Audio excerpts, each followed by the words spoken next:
Buenas noches, es un gusto poderlos saludar una vez más en esta clase número 26. Vamos a estar finalizando con lo que sería el tema de los grafos, viendo ya las aplicaciones como tal de grafos. En la clase anterior, pues logramos ver toda la parte teórica de los grafos y algunos ejemplos prácticos de eh, cómo se aplica en la vida real o en la vida cotidiana este tipo, este tipo de estructuras. Para ello vamos a iniciar con la presentación.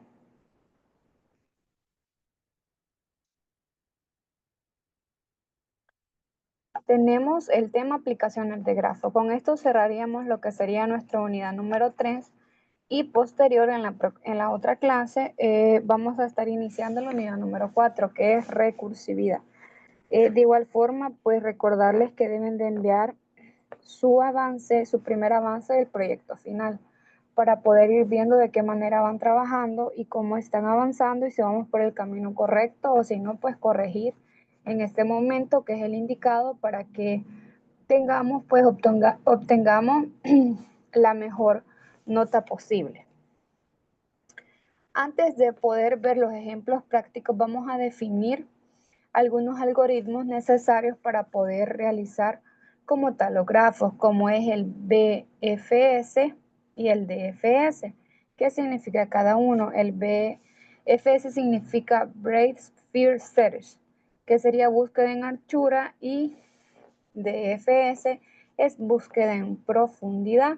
Estos algoritmos nos sirven para poder recorrer lo que son los grafos y se aplican en los grafos no dirigidos, lo que nos da un subconjunto de nodos donde cualquier par de nodos está conectado por un camino y no hay conexión con nodos fuera del subconjunto, que quiere decir que si yo tengo 4 nodos, todos los nodos están interconectados entre sí al menos una vez. Al menos una vez deben de estar conectados. ¿Y de qué manera se aplica este algoritmo o cuándo lo voy a aplicar?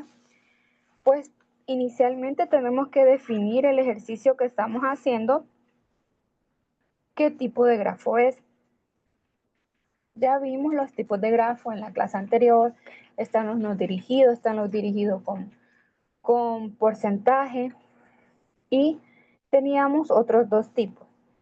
Este se aplica en los no dirigidos y para poderlo aplicar debemos de inicializar todos los nodos como no visitados, o sea, decir que no los hemos visto o no los hemos recorrido y comenzar a iterar. El término de iterar es comenzar a recorrer de forma cíclica, ¿verdad? Como tal, el número de nodos que tenemos. Si el nodo no fue visitado, iniciar la búsqueda como tal, ya sea en anchura o en profundidad, para poder llegar hasta él. Cuando ya todos los nodos son alcanzables, desde cualquier nodo que se conecte, hemos finalizado como tal el recorrido. Este proceso se debe repetir hasta que todos los nodos estén visitados o recorridos o conectados. De esa forma es como funciona este algoritmo. Ahora lo vamos a ver lo vamos a estar viendo de manera gráfica, cómo nos quedaría una aplicación de este algoritmo en un ejemplo como tal cotidiano. Más adelante, a nivel de código, también se van a aplicar cuando ustedes ya hagan sus proyectos. En sus proyectos van a aplicar estos algoritmos y a medida vaya avanzando su investigación, van a poder ir viendo cómo todo lo que hemos visto de árboles, pilas, colas y estos algoritmos de búsqueda nos van a servir para llegar a la siguiente parte, que es la recursividad. Y tenemos el Dijkstra. Este Dijkstra es un algoritmo que se usa para encontrar el camino más corto y se hace como tal desde un nodo de origen a todos los demás nodos en un grafo ponderado.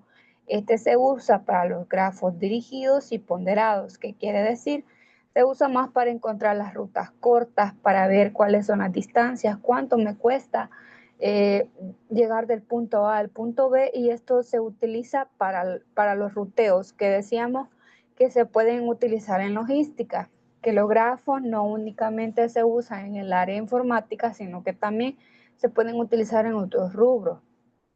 Y este algoritmo específico se implementa en ese tipo, en un grafo que puede ser dirigido o no dirigido y no puede tener aristas con peso negativo. ¿Qué significa eso?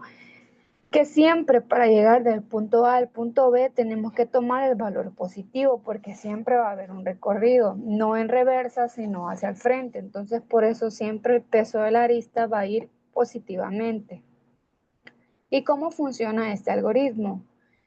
Vamos siempre a inicializar la distancia del nodo origen a 0 y a todos los demás como infinito, hasta poder encontrar, después de ir viendo los nodos no visitados, poder encontrar cuál es la distancia, la menor distancia acumulada, y ir actualizando las distancias de sus vecinos, o sea, de los nodos que están cerca, si se encuentran un camino más corto.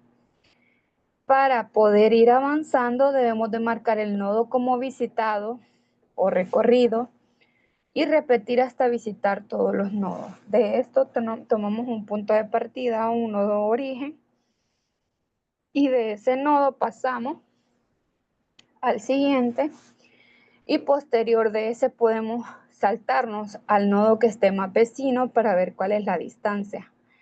Aquí pues las distancias que se encuentran normalmente son dependiendo pues el recorrido que se haga del punto A al punto B. Si es para una distribución de rutas de logística, para poder encontrar la ponderación como tal, pues esto se mide en kilómetros. Para poder sacar un costo en kilómetros, pues se ve cuánto se gasta obviamente de gasolina por kilómetro recorrido. Y si de una distancia es de 5 kilómetros y otra es de 10, pues obviamente la ruta que nos va a costar más dinero es la de 10 kilómetros a la de 5, porque la distancia es mayor. De igual forma, ¿qué otra cosa puede influir en este tipo de algoritmo? Aparte de encontrar el camino más corto, también debe de ser más corto en distancia y en tiempo. Se puede medir tanto en tiempo como en distancia, porque probablemente pueda hacer un recorrido más corto, pero hay una mayor afluencia de tráfico de vehículos, siguiendo con ese ejemplo de logística, y esto pues como acumulamos más tiempo en el recorrido, esto pues nos va a incurrir en un costo más alto. ¿Qué aplicaciones tiene este algoritmo? Está en el GPS o mapas para encontrar la ruta más corta, que era uno de los que veíamos, de hecho, en la clase anterior, y redes de datos para enrutar paquetes eficientemente. También se aplica este algoritmo. Ahora que ya vimos estos dos algoritmos, bueno, son tres, ¿verdad? Pero el BFS y el DFS van casi que en conjunto. Puedes aplicar uno o el otro o combinados, no hay ningún problema. Este sí ya es individual, y estos son los tres algoritmos que debemos de conocer para poder ya aplicar los ejemplos. Vamos a pasar como tal al ejemplo. Tenemos el primero. El primer ejemplo nos dice que es un grafo no dirigido de una red de amigos. ¿Cuál es la situación problemática? Se los voy a explicar de la forma en que probablemente nos salgan los ejercicios en el parcial, ¿verdad? Porque en el parcial va a venir esta parte de los grafos y teoría. Vamos a hacer el parcial pues prácticamente como un cuestionario, pero va a traer partes de resolución, donde ustedes suban el documento con el grafo que han hecho, ¿verdad? Vamos a tomar el tiempo para que ustedes puedan hacerlo y solucionar como tal las problemáticas. El tiempo acorde a los ejercicios que pongamos. La situación problemática nos dice que cada persona es un nodo, y si dos personas son amigas se traza una conexión. El tipo es no dirigido, o sea, la amistad es recíproca. ¿Cómo vamos a aplicar esto? Debemos de encontrar los grupos de amigos, identificar personas que conectan grupos y verificar si están conectados. Vamos a aplicar el algoritmo BFS. ¿Qué nos dice este algoritmo? Que nosotros debemos de conectar cada uno de los nodos con los que están, o sea, marcar el mayor número de conexiones. Si nosotros comenzamos con Ana, Ana es amiga de Luis. Ah, pero Luis es amigo de Sofía. Sofía es amiga de Marta. Ah, y Marta es amiga de Ana, pero Ana también es amiga de Sofía y Luis también es amiga de Marta. ¿Cuál es la conexión que nos hace falta? Si nos fijamos, todos tienen 3 conexiones, que significa que ya tenemos el mayor número de conexiones posible. Una conexión o una arista, que dijimos que era lo que conecta del nodo A al nodo B, no puede estar doblemente marcado, o sea, no puede ser de Luis a Ana, de Ana a Luis. Aquí ya tenemos algo recíproco. Cuando decimos recíproco es que es bilateral, ¿verdad? Entonces, tanto Ana es amiga de Luis y por reciprocidad, Luis es amigo de Ana, ¿verdad? Entonces no podemos decir que Ana solo es de Luis, pero Luis no es de Ana. Entonces, por eso en este caso tenemos que conectar. Si tenemos 4 nodos, pues el número de aristas por cada nodo debe de ser de 3, porque lo máximo con los que yo puedo estar conectado son con 3, porque no me puedo conectar conmigo mismo. Eso es lo que tenemos que comprender. ¿En qué hice yo este ejemplo? Lo hice en Canvas. Ahí fue agregando las formas y luego las conexiones.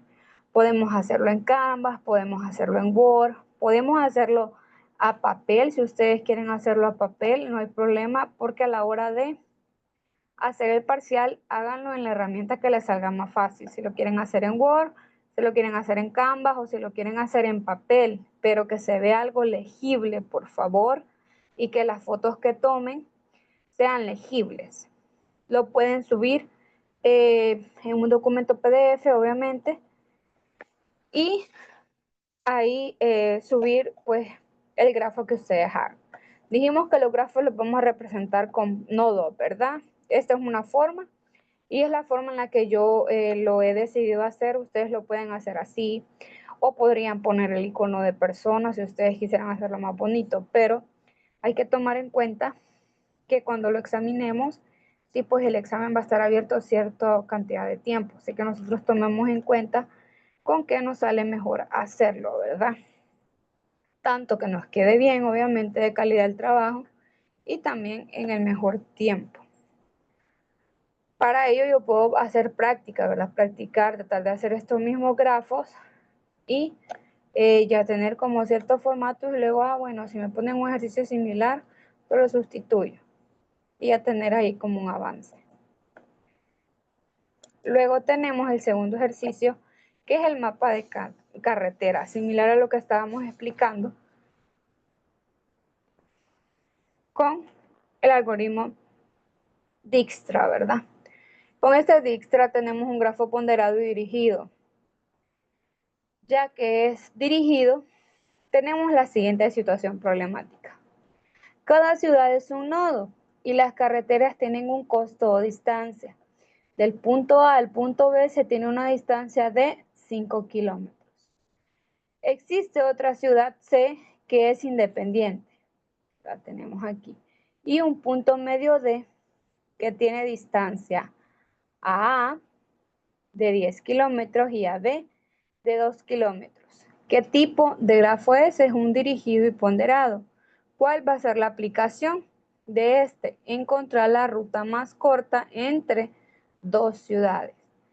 ¿Cómo voy a encontrar yo la ruta más corta? Si yo tengo, ¿verdad? De A a B, 5 kilómetros, pero de B a D me da 2 kilómetros. Y de A a D me da 10 kilómetros. Yo podría hacer una conexión más y ver cuál es la distancia de D a C y posterior de C a A. Si me va a salir más corto hacerlo aquí directo o pasando por otras ciudades. Obviamente, esto es medible y es ponderable porque dependiendo la cantidad de kilómetros, como les explicaba, que recorramos, así es como tal la cantidad en dinero que vamos a gastar. Para esto se usa este tipo de grafo y lo podemos hacer así. Si yo les dejo un enunciado similar donde les especifica distancia, eso también puede aplicar para vuelos, donde les especifica cantidad de horas, de qué manera vamos a hacer del punto A al punto B, en lugar de kilómetros vamos a poner horas o horas de vuelo. O igual hacer algo similar, ¿verdad? Distancias así como está aquí. Este ejemplo. Esta es la forma en la que se representa. Y vamos con el tercero, que sería dependencias de materias. Este de dependencias de materia, una materia requiere aprobar otras antes de cursarla. Es dirigido a cíclico, o sea, sin ciclos. Y la aplicación es determinar el orden correcto de materias a ordenamiento topológico. Este es el algoritmo que usamos. Se le llama así porque tiene un orden jerárquico para poder ordenar las cosas. Aquí pues nada más hacemos como una estructura donde vamos a poner cuál es la materia, la primera materia que debemos de cursar para pasar a la siguiente. Por ejemplo, estructura de datos, de hecho, es una materia que no tiene prerequisitos como tal, pero sabemos que si yo llevé programación orientada a objetos, la materia que le sigue aquí es programación orientada a eventos. Esa materia me abre otra materia, ¿cuál sería? Y aquí ponemos el nombre de la siguiente materia. Entonces, de esta forma podemos ordenar topológicamente cierta, cierto, ciertos datos que no son cíclicos, pero si dependemos de que tiene que pasar primero, en este caso, una materia para llegar a la siguiente. Es algo que debe de ir de manera progresiva y así poder llegar hasta el punto final. Esta es la otra forma en la que podemos nosotros hacer como tal aplicación de grafos. Esos eran los tres ejemplos que traíamos para esta clase. Espero pues que hayamos comprendido como tal de qué manera se aplican y se crean los grafos. Todo depende mucho del tipo de ejercicio que se les dejo del enunciado del problema. Eso es lo que nos va a determinar qué tipo de grafo vamos a aplicar prácticamente. Si sabemos que es algo que genera muchas conexiones, es no dirigido. Si ya nos dice específicamente la distancia del punto A al punto B o el tiempo del punto A al punto B, es un grafo dirigido y ponderado porque podemos cuantificar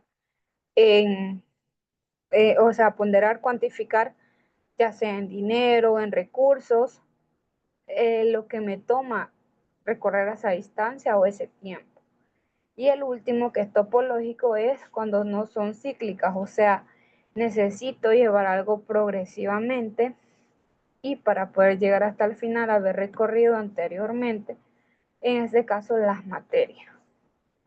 Cualquier duda o consulta, dejarlo en el foro de la clase.